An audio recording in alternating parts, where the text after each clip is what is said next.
Hi guys, and welcome back to my channel. It's Rog here once again. Well, doesn't everybody love a really good classic fish pie? I know I do. It's tasty, it's healthy, and it's reasonably economical. This is what we need. We need fish, don't we? We need some haddock, some salmon, and I've got some cod loin here. In a mixture, you can get it at any supermarket, but I'm going to put a few king prawns in there too, just to liven it up. We'll need a couple of nice fresh leeks, one whole white onion, a couple of bay leaves that are out of my garden, the zest of one whole lemon, some chives that are going to be snipped.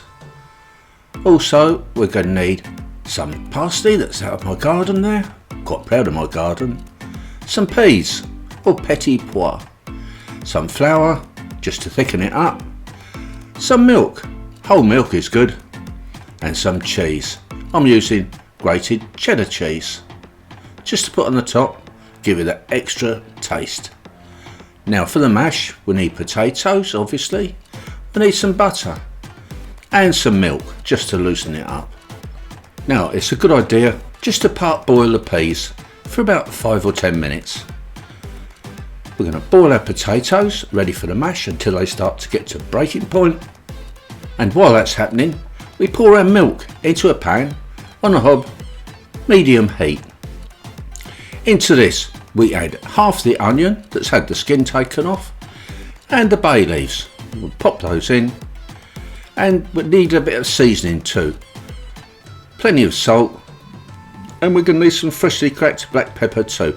Now you can adjust these quantities as you go along, give it a little taste now and again, I always do.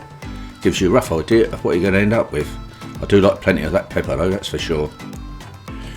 Then we can add all of our fish. We put that all into the pan, followed by our snipped chives. We've got about 2 or 3 tablespoonfuls here, so we pop those in and give this all a really good mix together.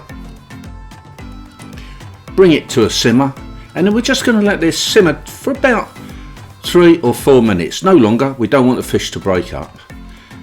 Then strain off the sauce, which is starting to smell really nice. Take out the onion, and we're going to take out the bay leaves too. That's if we can find them, of course. They're in there somewhere. In a separate pan, I'm going to add a hefty knob of butter.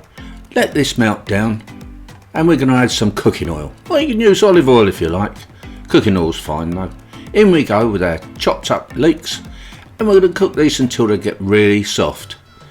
Add some flour. Then we're going to mix this flour all over the leeks, because the idea of this is going to be a thickening agent. Now it's time to add back our strained milk with all those lovely flavours in. We need to do this just a little bit at a time, and then mix it in, and as it thickens, add a bit more milk. Keep doing this until it gets really thick, like this.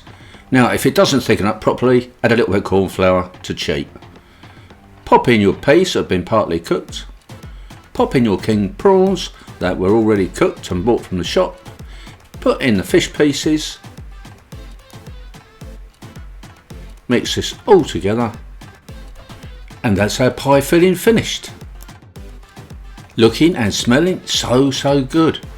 Thick, tasty and fishy. Now we need a pan. This is one of my favourite pans for making pies in. It's just the right size. We heap in our mixture, and then we just level it off a little bit over the top. Trying not to get it onto the edge. Give it a sprinkling of chopped up parsley. This is curly parsley, but you can use flat leaf if you like. Then we need our topping, a lovely creamy mashed potato. We'll heap that on, and then we're going to finish it off with a fork. Pat it all down, and make sure you get all of the filling covered. Make it nice and neat round the edge. Once you've done this, and made a really neat finish, it'll be time to put on this cheddar cheese, grated cheddar cheese, or you can use other cheese if you so wish, but cheddar is one of my favourites. So we'll sprinkle that all over the top. and it's off to the oven. Gas mark 5 for 20 or 25 minutes till it's nice and brown on the top. I like to put the pies on a baking sheet in case they bubble over. Then this is what you end up with. Now come on guys, that looks delicious, doesn't it? So delicious, I'm going to have a little taste. So let's try and sort out a really nice bit. From down there I think, nice fishy bit. Thanks so much for watching this latest recipe. Please don't forget, subscribe to my channel if you haven't already done so, and I'll see you guys again next time and see what we've got cooking then.